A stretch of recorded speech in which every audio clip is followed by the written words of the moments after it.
Jeseň je pre mňa v lese to najkrajšie ročné obdobie. Les vonia inak, chutí inak a znie inak. Započúvajte sa.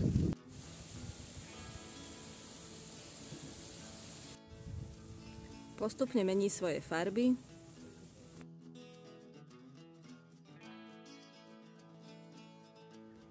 a dozrievajú zdravé farebné plody.